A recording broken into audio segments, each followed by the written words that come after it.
Terima kasih Anda masih bersama kami di Live Update. Kita beralih ke informasi selanjutnya, Saudara. Rencana pemerintah menerapkan aturan karantina bagi jemaah umroh Indonesia dikeluhkan oleh pengusaha travel di tanah air. Hal itu diungkapkan oleh inisiator Perkumpulan Travel Umroh Haji Indonesia atau Patuhin Muhammad Daud. Dirinya meminta pemerintah tidak memberatkan jemaah dengan aturan tersebut. Seperti diketahui, pemerintah berencana menerapkan aturan karantina sebelum keberangkatan selama 3 kali 24 jam, serta saat kepulangan selama 5 kali 24 jam. Informasi lebih lengkapnya akan disampaikan oleh rekan jurnalis kami dari tribunnews.com. Ada Fahdi Fahlevi yang saat ini sudah tersambung bersama kami. Halo Fahdi. Halo Firda. Fahdi, bisa Anda jelaskan apa alasan dari pengusaha travel tersebut menolak aturan karantina dari pihak pemerintah? Ya, menurut pengusaha travel ini, aturan dari pemerintah terhadap jemaah umroh ini memberatkan para jemaah secara fisik maupun psikis, Firda. Selain itu, rencana penerapan penerbangan satu pintu dianggap dapat memberatkan jemaah umroh yang berasal dari daerah, Firda. Fadi, kemudian bagaimana skema yang ditawarkan oleh pihak pemerintah sendiri mengenai pemberangkatan umroh ini?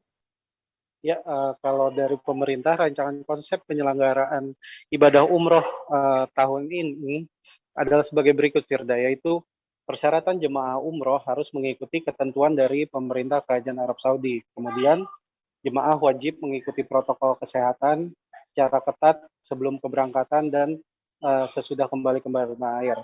Lalu, pemberangkatan dan kepulangan jemaah akan dilaksanakan secara terpadu melalui satu pintu dari Bandara Soekarno-Hatta. Langkah ini dilakukan dalam rangka pengendalian dan pengawasan penyelenggaraan ibadah umroh. Kemudian, jemaah juga diwajibkan melaksanakan PCR sebelum keberangkatan dan secara terpadu akan dilaksanakan jemaah karantina di asrama haji. Kemudian, penerbangan yang diizinkan untuk mengangkut jemaah umroh beserta barang bawaannya diusulkan menggunakan direct flight dari Indonesia langsung Arab Saudi. Pemerintah juga menerapkan skema untuk aplikasi Peduli Lindungi Kemenkes akan diintegrasikan dengan aplikasi dari Arab Saudi dan Sisko patuh Kemenak. Kemudian diwajibkan pula bagi jemaah umroh untuk melakukan QR code, sertifikat vaksin, serta terdapat perubahan biaya referensi perjalanan biaya umroh. Demikian, Firda. Fadi, bagaimana untuk perkembangan mengenai penerapan vaksin untuk jemaah Indonesia oleh pemerintah Arab Saudi saat ini? Ya, pemerintah Arab Saudi sebenarnya sedianya menerapkan untuk jemaah Indonesia untuk melakukan booster vaksin, terutama bagi jemaah Indonesia menggunakan vaksin Sinovac dan Sinopharm.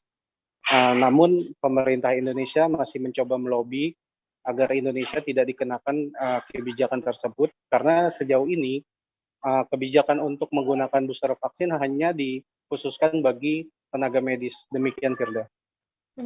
Baik, Tribuners, jurnalis kami tadi juga sudah menghimpun keterangan dari inisiator Perkumpulan Travel Umroh Haji Indonesia, sekaligus Direktur Riau Wisata Hati Muhammad Daud. Berikut liputannya untuk Anda. Karantina keberangkatan selama 3 hari, 3 kali 24 jam. Gitu. Terus kepulangan mesti karantina lagi, ya kan? 5 kali 24 jam kepulangan. Ya kan, dalam hal ini kita minta pertimbangan kepada PHU bagaimana caranya untuk melobi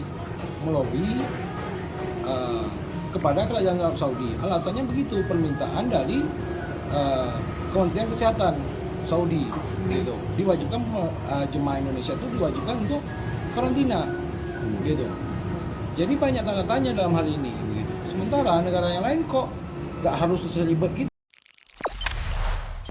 Jangan lupa subscribe, share, komen, dan like ya.